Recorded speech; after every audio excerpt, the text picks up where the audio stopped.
Okay, so we're just about ready to start joining in the front half to the rear half. Before I do, I'll just run through a couple of bits and pieces just to update really. I've made a snorkel, I guess you could call it, and that is to guide the wires up around the front to keep it away from the belt drive. So that will go in.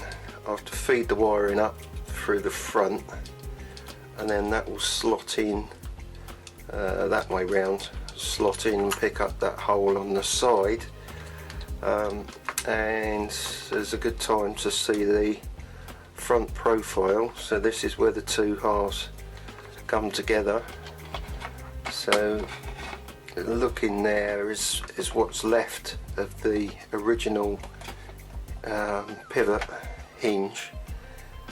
So I'm utilising the top section, but I've changed the lower mounting bracket. So I've just made a bracket that screws into the back of this.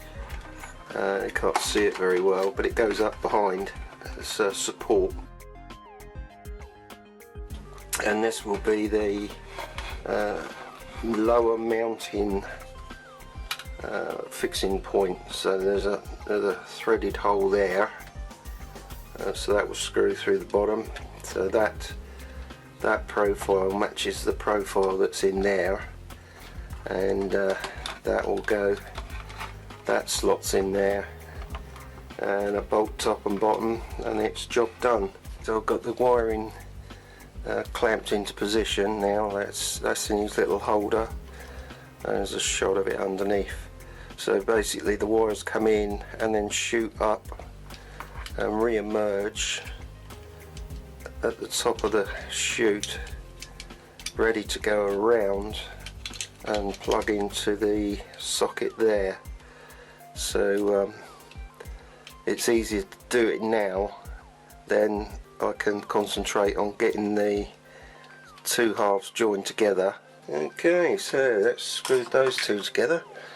So we've got the M2 by 10 going down through, sorry, M2B8 going down through, that's the top one, and the same again underneath. So I've screwed up the bottom plate now.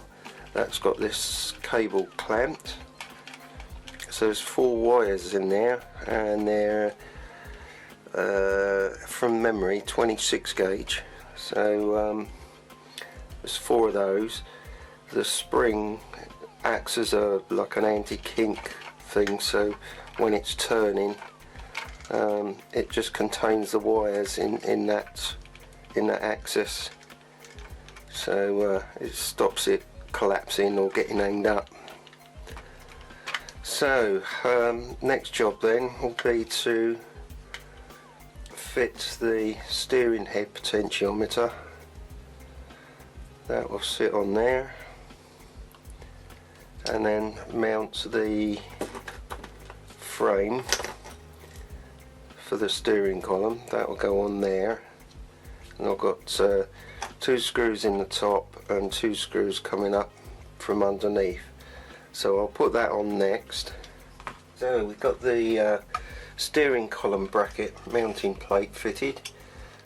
Got the wiring coming up from the front. So he's in like a little duct. Don't know whether the camera will actually pick that out, but it's where I'm showing in the light. So it's like a little snorkel that comes in down under here and does a turn, turns up and comes up the top, and then runs along the back of the frame there, runs down the side of the frame, and it plugs into the motor driver boards at this point here. So that's got the tip ram and the turntable plugged in, so that's all ready to go. The steering column can go on, but I won't do it just yet,